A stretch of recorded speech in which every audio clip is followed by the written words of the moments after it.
Incorpora Cast, um canal de informação e diálogo com o mercado imobiliário. Olá, sejam muito bem-vindos ao Incorpora Cast, o seu canal de informação e diálogo com o mercado imobiliário.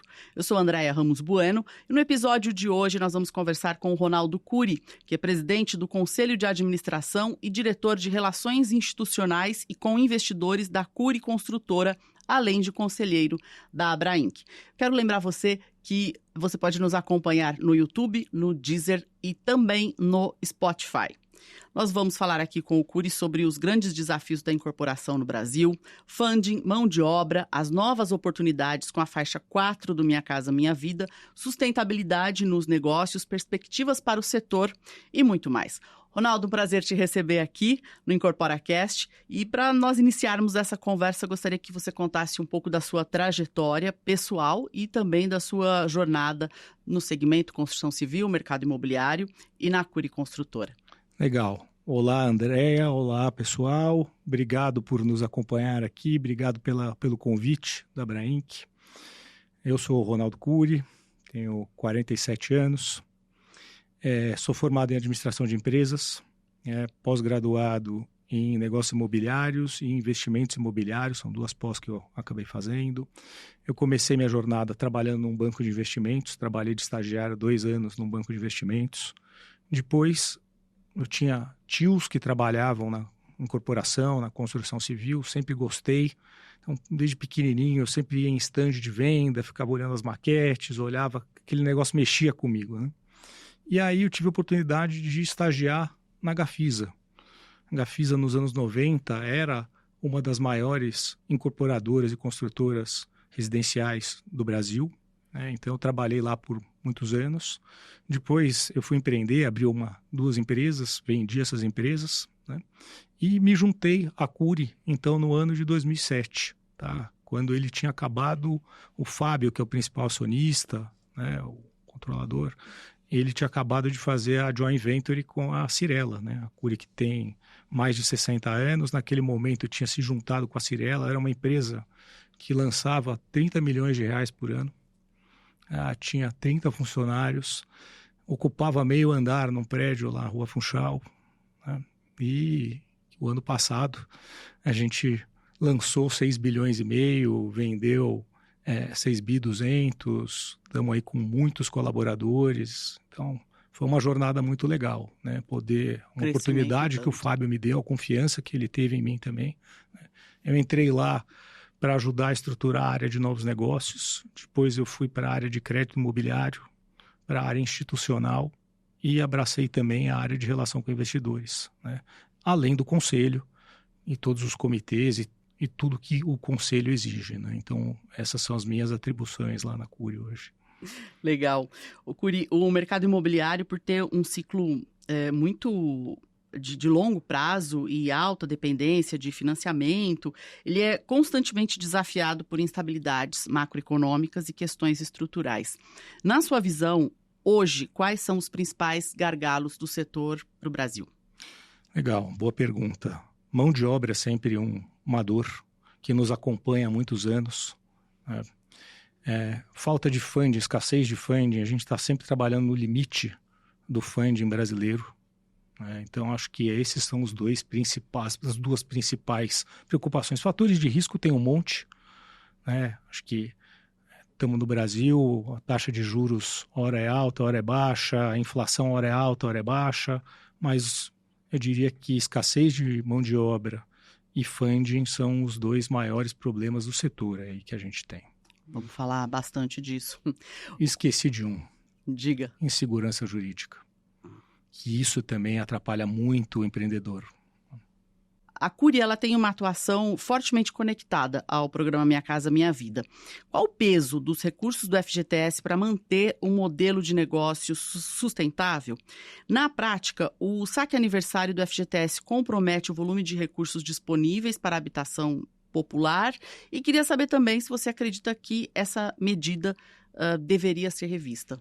Legal. Acho que assim, a gente tem hoje no Brasil 3 caixinhas do funding, né, que são as principais caixinhas do funding. A primeira delas é o FGTS, que vem do salário do trabalhador brasileiro, né? 8% de salário de todo mundo vai para esse fundo. Esse fundo é um fundo aí que tem mais de 800 bilhões de reais em ativos, e ele tem lá 120 bilhões que são destinados para habitação todo ano, né? E ele acaba dando um funding financiado para famílias que ganham de 0 até 8 mil reais de renda familiar. Acabou de ser ampliado, então já estamos falando em 12 mil reais com a criação do faixa 4 do programa, né? 120 bilhões é bastante dinheiro, né? Agora, a gente tem que tomar cuidado, porque o fundo tem muita gente de olho nesse fundo. Com um fundo de 800 bilhões de reais, então tem a indústria que fabrica motocicleta, é louco para pegar um pedaço. A indústria do turismo é louca para pegar um pedaço, né, desse dinheiro. E esse fundo ele foi criado nos anos 60 para ser a aposentadoria do trabalhador e para, enquanto esse dinheiro estiver lá rendendo, que ele seja investido em habitação, em saneamento e mobilidade urbana, né? Então, distorcer o uso desse recurso é ruim, né? O fundo em si, ele sofreu 2 ameaças aí nos últimos anos. A primeira ameaça estava sendo questionada na justiça a remuneração do trabalhador, né? Então, esse fundo ele pagava X para o trabalhador, um partido político reclamou disso, isso foi parar no Supremo Tribunal Federal e o Supremo decidiu que o correto é pagar a inflação. Ok, então tirou uma espada da cabeça dos empreendedores que trabalham com esse funding, porque era uma preocupação que a gente tinha, né? E a segunda é o consignado do saque aniversário. Não é o saque aniversário por si só, é o consignado do saque aniversário, né? Então, o governo brasileiro já criou o consignado do trabalhador, que consigna o salário dele, outras coisas, né? O e-social, ele tem uma outra fonte de consignação e deixa o consignado do FGTS para ser ajustado. O que é ser ajustado? Para pôr um limite. Vai poder consignar 3 anos, 5 anos, é isso que a gente espera, esse ajuste que o setor espera que o governo faça para que o fundo continue crescendo, continue podendo financiar habitação, saneamento e mobilidade urbana, para que ele foi criado, né? Indo para os outros fundings, que eu acho que é super importante a gente passar por eles também, a gente tem o SBPE, que ele vem da poupança, que ele vai financiar imóveis aí que custam até R$1,5 milhão de reais. Então, vai pegar do teto do Minha Casa Minha Vida, que hoje foi ampliado para R$500 mil, até R$1,5 milhão de reais. Então, é um funding muito importante. Só que o que acontece? A poupança vem diminuindo no país, né? Então, o governo estava preocupado. A Caixa Econômica Federal, que detém 70% do crédito imobiliário nacional, 2 anos atrás, eles tinham um orçamento de 85 bilhões no ano para o SBPE. Ou no ano passado, esse orçamento caiu para 75 bilhões. Esse ano o orçamento está em 60 bilhões. Quanto é que vai ser nos próximos anos? Porque a gente sabe que as fintechs, os bancos digitais, estão todos drenando essa poupança, né? Uhum. E a taxa de juros no país segue muito alta. Enquanto a taxa estiver alta, dificilmente a poupança volta a crescer. Então isso gerou um grande problema, né? E eu acho que isso tem muito a ver, André, com a criação do faixa 4 do Minha Casa Minha Vida. Porque o governo estudou, encontrou aqueles recursos dos royalties do pré-sal, né? Então vamos lembrar, né? Tem lá a exploração de petróleo que é feita, isso gera royalties, esses royalties vão para um fundo e esse fundo vai destinar agora 15 bilhões todo ano e o banco que for operar, ele vai ter que dobrar esse valor. Então ele está trazendo aí 30 bilhões a mais para reforçar parte dessa galera que era atendida com funding do SBPE, que é justamente o faixa 4 do Minha Casa Minha Vida, né? Então, isso é muito saudável. E o terceiro pote que tem no Brasil é mercado. Cresceu muito nos últimos anos. Eu lembro quando, em 2007, isso representava nada, representava traço. E hoje representa aí mais de 50% do funding do mercado imobiliário nacional, que são os CRIs, as LCIs, as ligs, o dinheiro captado no mercado. Só que quanto a Selic estiver muito alta, esse dinheiro chega para a construção civil, mais do que para nós, chega para o consumidor final muito caro, numa taxa de juros muito alta, que não é muito atrativa e dificulta aí a vida do cara que quer, ou da família que quer comprar o seu imóvel. O Cury, vamos entrar um pouco nessa questão dos gargalos. A gente sabe que a inflação de materiais, a escassez de mão de obra, eles são desafios para as incorporadoras. Como a Cury tem lidado com esses dois pontos em especial? Legal. Obrigado pela pergunta. Sim, é um grande desafio a falta de mão de obra no Brasil. É uma grande dor do nosso setor, né? E hoje a gente concorre também com o Bolsa Família, né? Então, famílias mais humildes que recebem o auxílio do Bolsa Família preferem fazer um bico para complementar a renda do que largar e ir trabalhar uma profissão de carteira assinada, né? Então, isso tem acontecido, né? Então, assim, é uma grande dor do setor. Como é que a Cury e as grandes empresas, as empresas mais estruturadas, atravessam esse período de falta de mão de obra? Então, assim, vou dar o nosso exemplo aqui, né?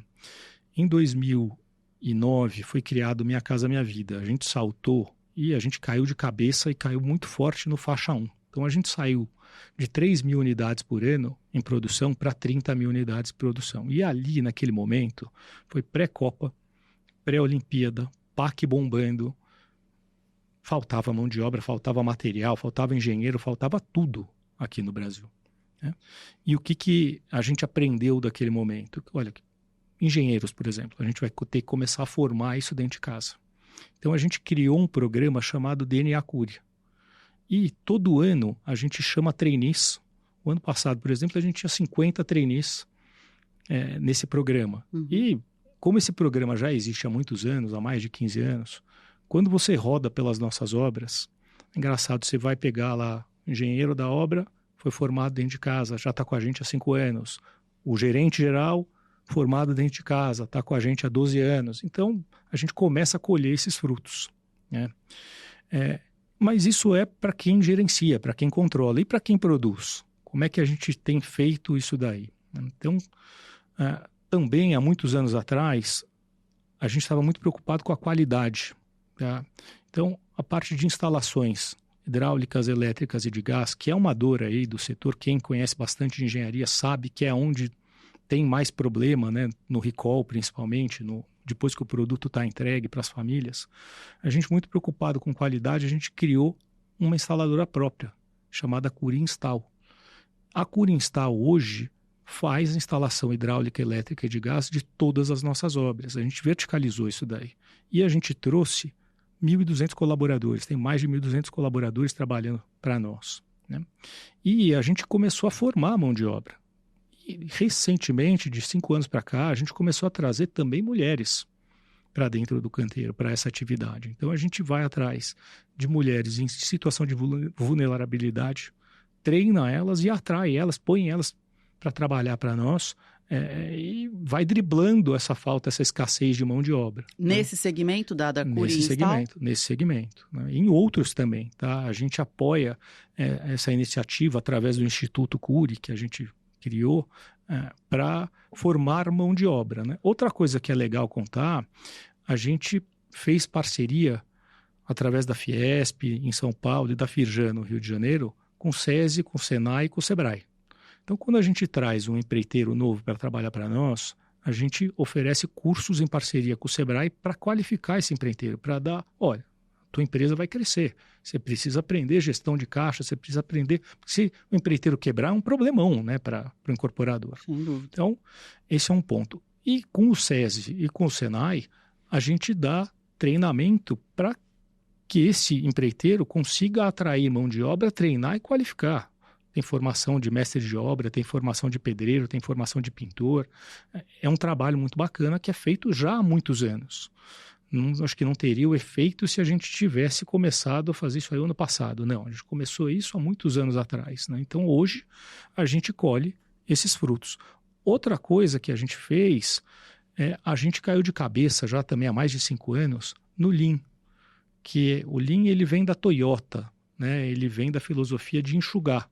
Então, se você pegar a indústria automobilística, na Toyota, eles foram enxugando todos os processos.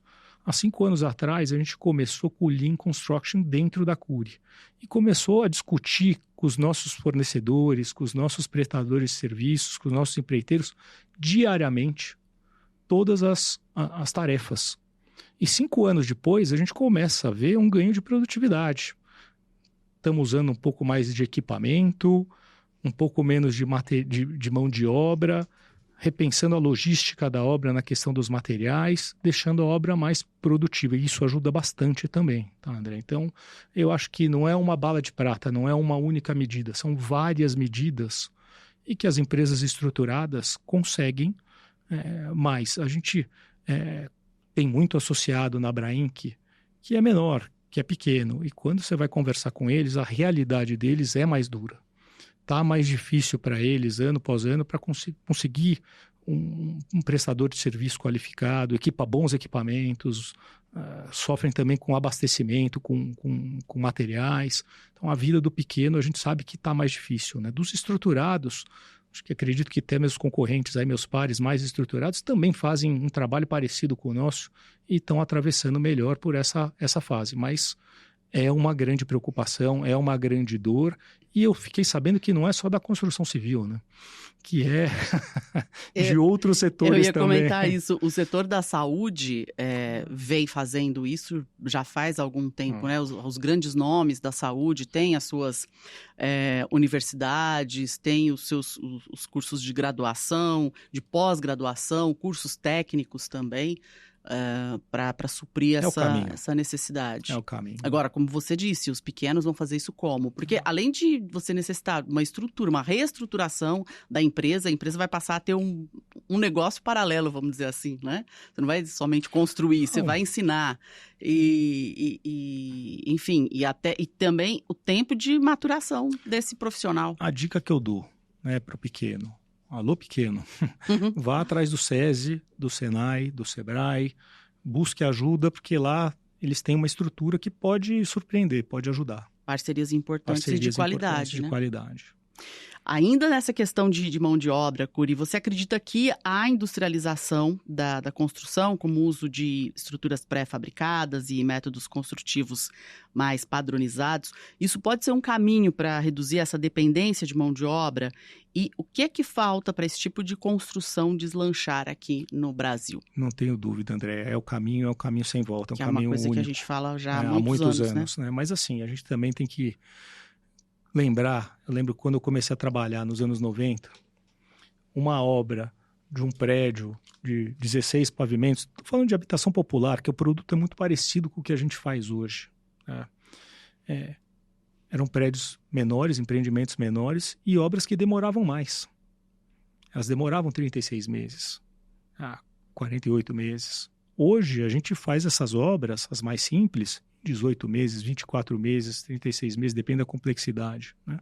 Mas o que mudou daquela obra dos anos 90 para as obras atuais? Processos, materiais, equipamentos. Já avançamos bastante, mas tem um bom caminho ainda para avançar, né? Dentro da Cury, é muito legal isso daí. A gente tem um comitê de inovação que discute inovação de várias áreas, né? Ele é multidisciplinar, ele não é só da engenharia, né?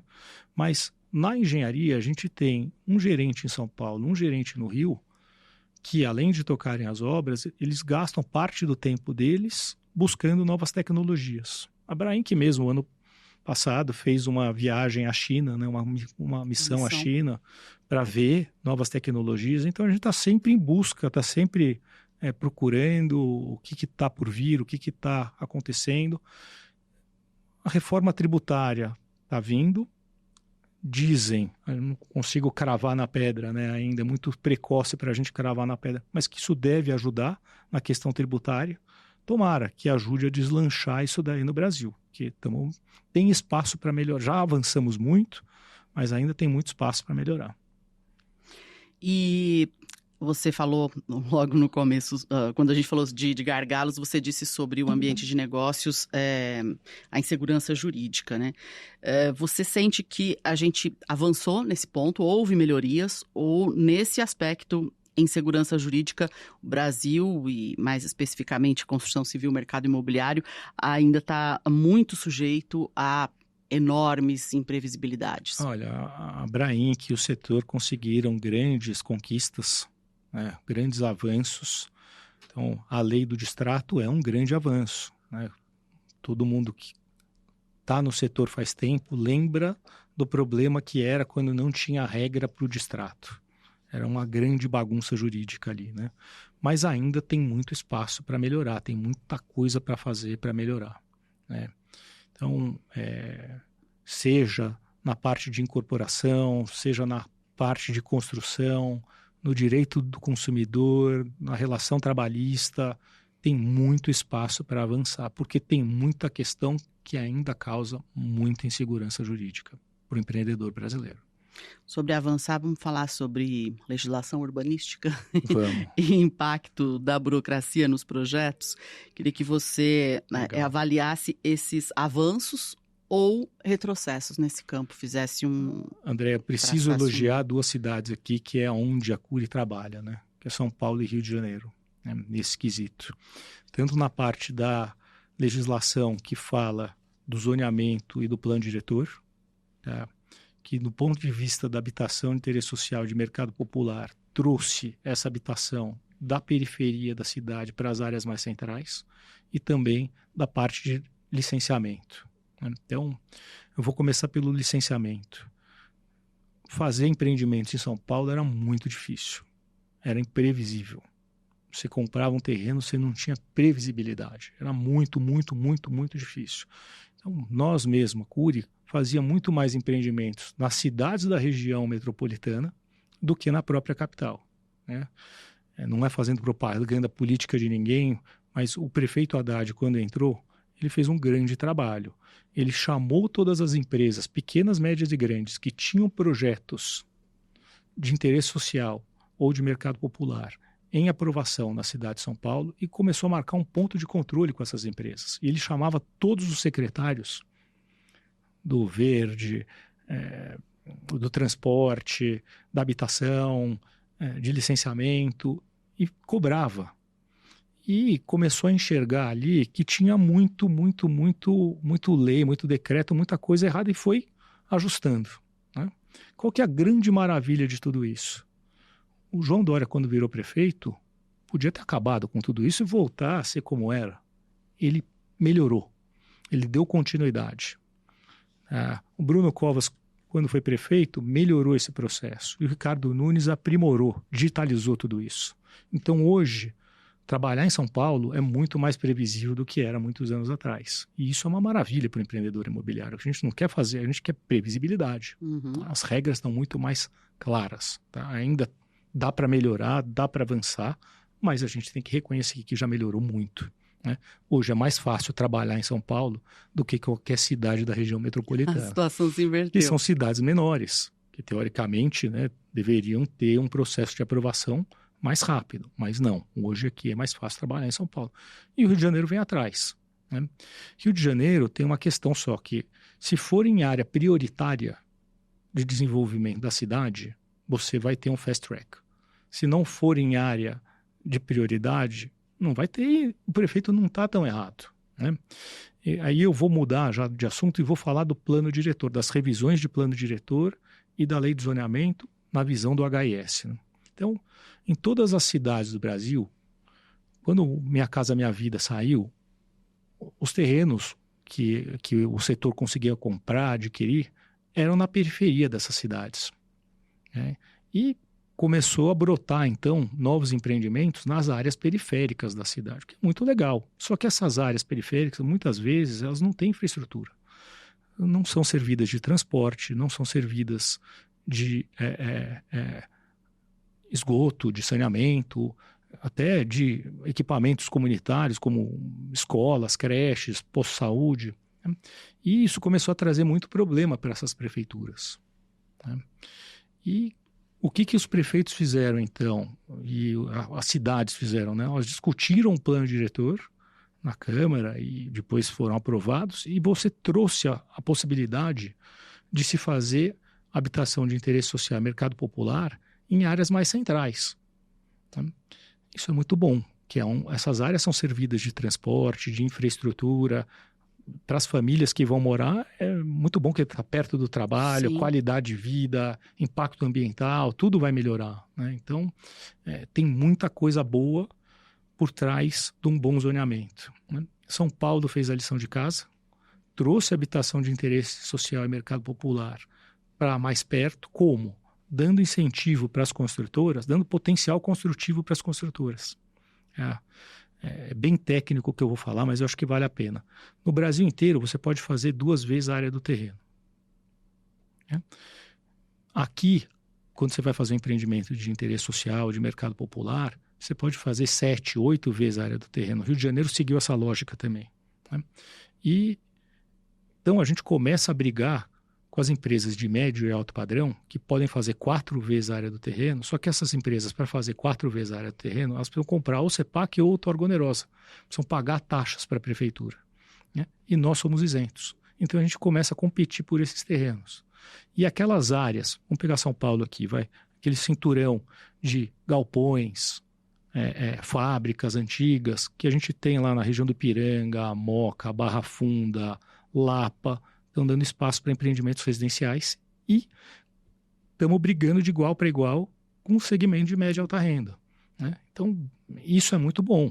Você está trazendo uma habitação muito boa num lugar muito bom, que antes você não tinha essa história do lugar muito bom. Agora você tem empreendimentos de interesse social acontecendo em lugares muito bons. Então, assim, São Paulo, Rio de Janeiro, tanto na parte de aprovação quanto na parte de legislação, fizeram a sua lição de casa. Melhoraram muito. Agora, a nossa briga setorial é para que as outras cidades do Brasil comecem a fazer isso. Né? E eu acho importante falar que muita gente não sabe. Essa briga do setor ela é antiga.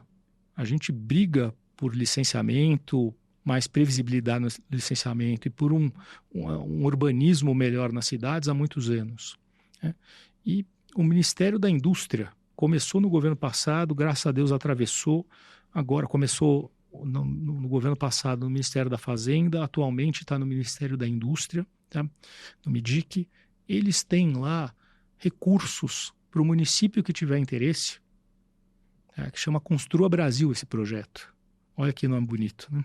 E para que o município se capacite para criar uma legislação legal, um código de obras legal, uma esteira de aprovação legal, se digitalize, entre para o BIM, né, que é bem técnico isso daí, mas existe para o município que tem interesse, alô prefeitos de todo o Brasil, vocês que têm interesse, o governo federal tem linhas de crédito para ajudar vocês a fazer isso daí direito e tem exemplos, tem vários exemplos legais. Né? Me parece que Fortaleza fez a lição de casa. Eu não trabalho lá, mas estou falando só do que eu ouvi, que mudou hoje a capital do Nordeste, que mais se desenvolve no ponto de vista de empreendimentos imobiliários e também dos empreendimentos de interesse social, é Fortaleza. Entendeu? Então, quando tem essa parceria, né, do setor público, quando tem interesse do setor público, vontade do setor público, a coisa acontece direito. E a gente vai continuar brigando por isso, porque traz previsibilidade. É muito importante para o nosso negócio que isso aconteça. Né? Agiliza, facilita tudo, né? Tudo. A Cury, ela vem crescendo de uma maneira consistente nos últimos anos, com foco na habitação de interesse social e uma gestão financeira bastante sólida. Quais são as principais apostas de vocês para os próximos anos? Tá. Muito legal essa história, né? A gente, lá em 2007, como eu falei, lançava 30 milhões de reais.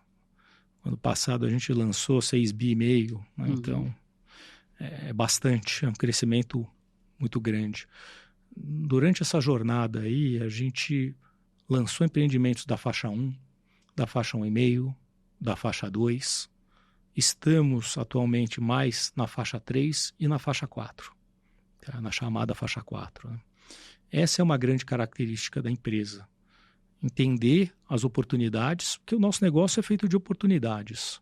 Né? A gente entender as oportunidades e a demanda está aí. Então, acho que essas mudanças nas legislações de São Paulo e Rio foram fundamentais para o nosso crescimento, para essa migração dos produtos também, que a gente trabalhava nas periferias, agora trabalha em áreas mais centrais. Então, o produto acabou mudando um pouco, né? Mas continua sendo de interesse social. E a gente faz isso com uma disciplina financeira muito grande, né? Então, a gente está sempre buscando comprar bons terrenos, está sempre buscando lançar bons produtos, vender rápido, repassar esses clientes para o banco, construir no preço, no prazo e na qualidade. Essa operação ela tem que funcionar direitinho. Então, não é só crescer, é crescer com qualidade, crescer operando direito. Acho que essa é a nossa maior preocupação, entendeu? E é assim que a gente quer continuar aí nos próximos anos. O Cury, e a faixa 4, recém-criada pelo governo federal, ela mira a classe média e pode financiar os imóveis de até R$500 mil, com taxas de juros menores que as praticadas no mercado. Queria que você avaliasse essa iniciativa, né, do Faixa 4 e também que você dissesse para a gente se você acredita que essa faixa pode preencher uma lacuna que existia entre o SBPE tradicional e o Minha Casa Minha Vida. E se a Cury pretende atuar mais fortemente nesse público. Legal.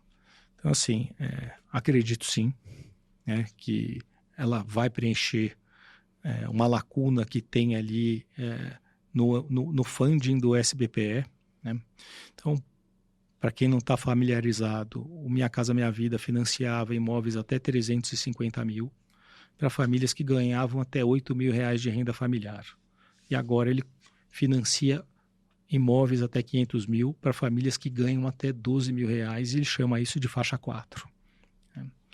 E como eu disse anteriormente aqui no começo da entrevista, quando a gente falou de funding, o SBPE é onde eu enxergo o maior problema de falta de recurso, não é no FGTS, é ali no SBPE, né?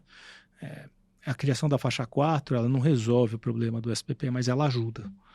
Então ela reforça, ela vem reforçar de imóveis aí que vão até R$500 mil para famílias que ganham até R$12 mil de renda familiar. Então é fundamental. A Cury, sim, já está trabalhando na faixa 4, né? Mesmo antes da criação da faixa 4, a gente tinha 70% das nossas vendas dentro do programa e 30% fora, um degrauzinho fora.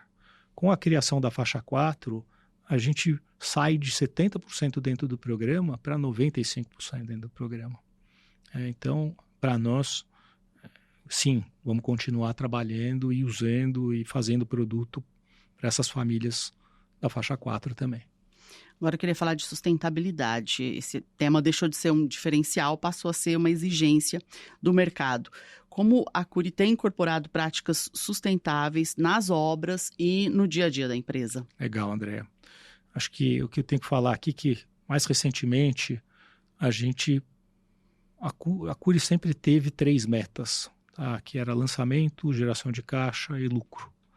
E agora foi criada a 4ª meta, para toda a diretoria da empresa, para toda a empresa, que passa por ESG, tanto sustentabilidade, quanto governança, quanto social. São metas que todos os executivos têm que alcançar, né, para ter a sua remuneração. Mas, mais que isso, contar um pouco da nossa história no prisma do ESG, né? Então, a gente sempre praticou atividades sociais, sempre se preocupou com sustentabilidade, sempre também se preocupou com governança. A gente foi uma Dívida Cirela criada lá em 2007, ali já foi criado um conselho, comitês, né? Então a governança nasceu ali. Sustentabilidade, a gente também sempre praticou coisas boas nas nossas obras, só que a gente nunca teve a preocupação de medir, de quantificar, nem de certificar. E quando a gente virou uma empresa listada, a gente começou. Então, primeira etapa, a gente criou uma comissão multidisciplinar dentro da empresa, que envolvia várias gerentes, quase todos os gerentes da empresa se reuniam para falar dessas 3 letrinhas aí do ESG. E a gente começou então a trabalhar com com essa matéria e mais recentemente a gente trouxe uma das conselheiras, que é uma conselheira independente, que é especialista no tema, para nos apoiar e transformar essa comissão em um comitê. E A gente emite já relatório de sustentabilidade há alguns anos. O que a gente vem notando são melhoras nesses itens, tanto em governança quanto em social, como em sustentabilidade. Então, assim, do social, até com muito orgulho que eu posso trazer aqui, que a gente criou o Instituto Cury. A gente sempre praticou coisas boas. O Fábio Cury, pessoalmente, também sempre foi um grande doador, um grande apoiador. E agora a gente cria o Instituto e ele tem como meta doar 1% do seu lucro, com trabalhos sociais que vão reverter para as famílias que a gente está apoiando, que a gente trabalha, por onde a gente passa, né? Então, tem sido muito gratificante o Instituto. E acho que essa régua da sustentabilidade, ela vem subindo ano a ano, né? Quem não tiver preparado vai ficar fora. Eu já tinha ouvido isso lá atrás, antes de ser uma empresa listada, agora eu posso trazer essa experiência e compartilhar com vocês. Tem grandes fundos mundiais, globais, que investem em mercados emergentes, ou até fundos nacionais que já se preocupam. Eles não investem em empresas que não melhoram, que não estão preocupados em melhorar ano a ano, né? E que não demonstram isso. Também está vindo aí o IRFS, a partir do ano que vem, que vai exigir, que são normas contábeis, para quem eles não sabem, são normas contábeis que vão trazer mais exigência para as empresas na hora até de conseguir captar recursos ou de fazer qualquer... que vão precisar demonstrar tudo que está sendo feito, como está sendo feito tudo isso. E aí a importância de você fazer, quantificar e certificar tudo que você faz. O Cury, quanto a impacto ambiental, que iniciativas você pode destacar para a gente quando a gente fala de redução desse impacto, gestão de resíduos e eficiência energética nas obras da companhia? Olha, a gente pode trazer uma série de números aqui, mas o que eu mais gosto é a gente tem uma calculadora que a gente mostra para o nosso cliente que está comprando aonde ele mora, aonde ele trabalha, versus aonde ele vai morar e aonde ele trabalha. Quanto a menos de emissão ele vai fazer se ele comprar o imóvel da Cury. Uhum. Esse é muito bacana, né? Graças a Deus, como eu disse aqui, os nossos empreendimentos têm acontecido cada vez em regiões mais nobres da cidade e está dando oportunidade para essas famílias de comprar os seus imóveis em áreas mais próximas ao seu trabalho, mais lazer. Então, quanto de vida, quanto de emissão a menos essas famílias vão deixar de fazer só por estar morando... Estarem mais próximas, né? A gente tem uma série de outros números, tá? De dejetos, de reutilização de água, que eu poderia compartilhar aqui, mas esse para mim é o mais relevante. Eu queria que você falasse um pouco mais, você falou há pouco, da questão da exigência dos investidores quanto às empresas praticarem os pilares ESG. Então, eu queria que você falasse do ponto de vista do investidor.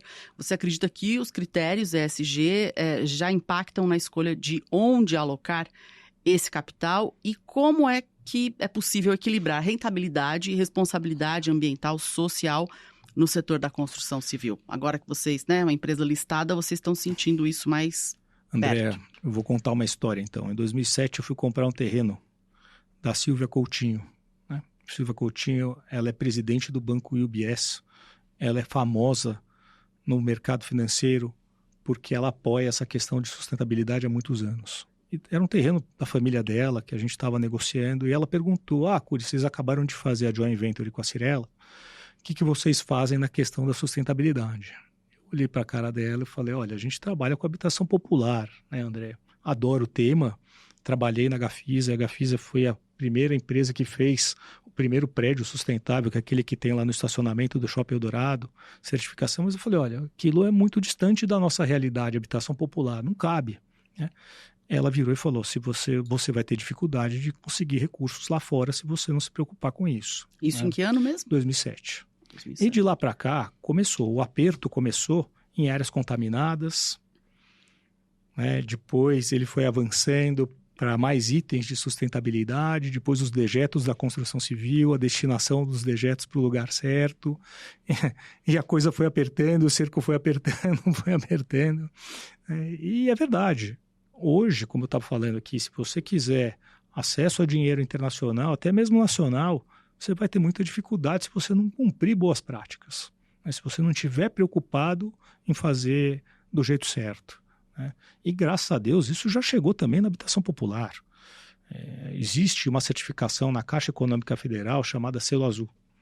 Grande parte das empresas estruturadas tem conseguido pegar seus empreendimentos e usam o Selo Azul. E na Cury não é diferente. Então, são certificações que vão trazendo aí a boa vontade do setor.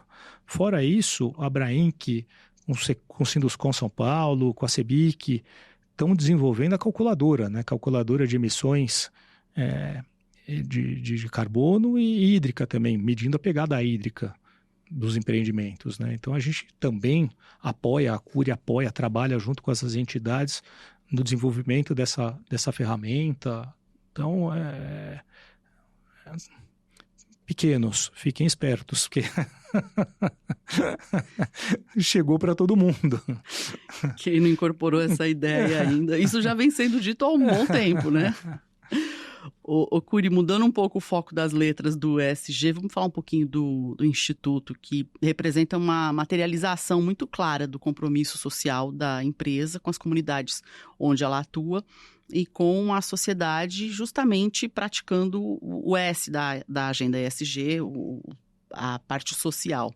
Vem ganhando cada vez mais protagonismo nas organizações, e eu gostaria que você falasse para a gente como surgiu o Instituto, qual o propósito e os principais pilares da atuação dele. Legal, muito bacana. Obrigado pela pergunta. Isso é uma cachaça para todos nós.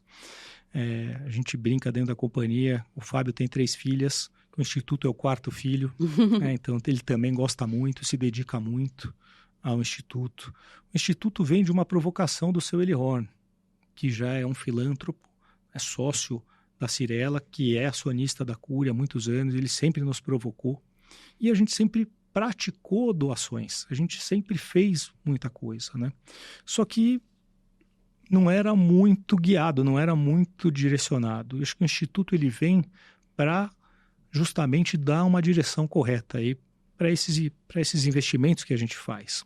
A gente escolheu as áreas de educação e as áreas de esporte. Então, a gente trouxe uma profissional que conhece muito do terceiro setor, Luciana Kamamura, ela vem da Fundação Toyota.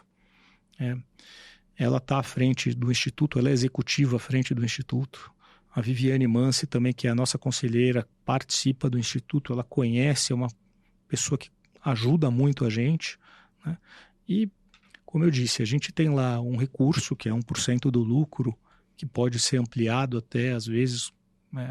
E o que a gente busca apoiar? Então, são ONGs, institutos, trabalhos onde a gente consegue medir a eficiência disso daí e aonde a gente vai conseguir contribuir não só com a educação e esporte, mas também com o entorno dos nossos empreendimentos, né?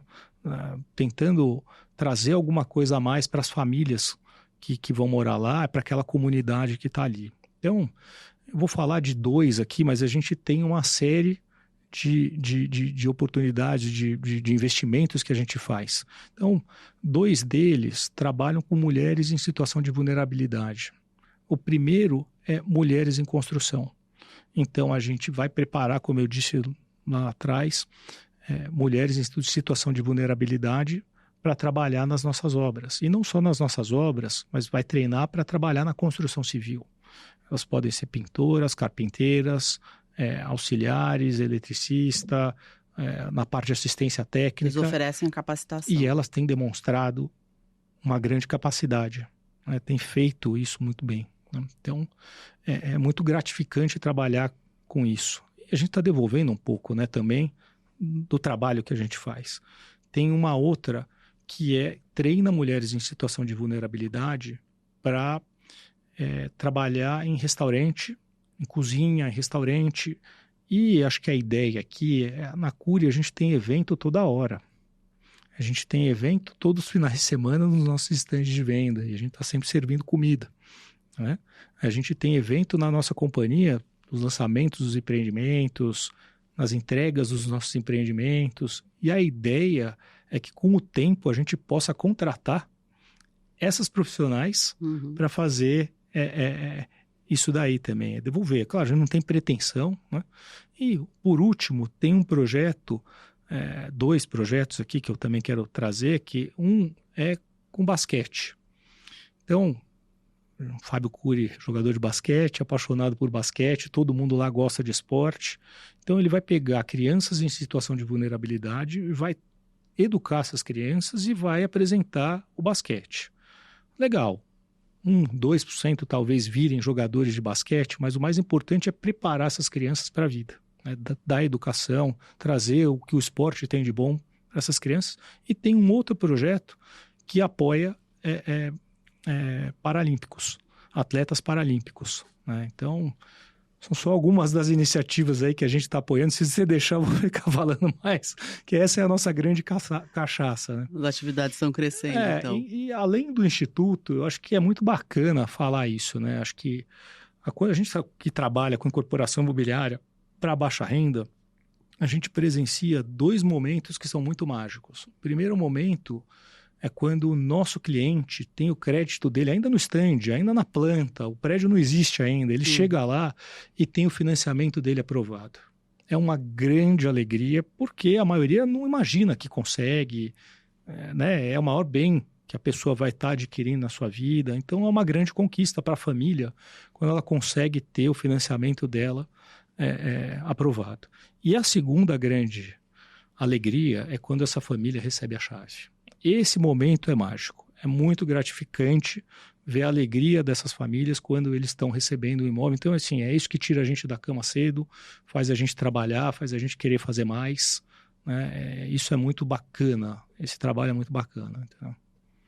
Legal. Cury, nossa conversa está se encerrando. Eu gostaria de pedir que você deixasse uma mensagem para a nossa audiência. Boa parte dela é formada por jovens empresários, empreendedores, investidores, profissionais do setor, e você acompanha bastante também essas pessoas, tem falado muito com elas, que eu sei. E eu queria que você deixasse um recado sobre o futuro da incorporação no Brasil. O que você vê para daqui a uns anos? O futuro é brilhante. Existe uma demanda muito grande no nosso país. O déficit habitacional é muito grande. Alguns números aí, de alguns trabalhos que foram encomendados pela Abrainc, dizem que a gente tem uma capacidade, tem uma demanda para 1,5 milhão de imóveis por ano no Brasil. Então, sim, existe espaço na baixa renda, na média renda, na alta renda, em loteamento, em prédios comerciais, hotéis. Tem espaço para o mercado imobiliário brasileiro se desenvolver, sim, né? A dica é perseverança, resiliência e muita, muita disciplina financeira. Tá legal. Ronaldo Cury, muito obrigada por participar aqui com a gente. Foi uma conversa bastante agradável e com certeza trouxe diferentes informações, não só sobre a Cury, mas sobre o mercado que eu sei que você acompanha bem de perto. Obrigado, Andréia. Obrigado, Abrainc. Um prazer estar aqui com vocês. E para você que nos acompanha, muito obrigada pela audiência e até uma próxima.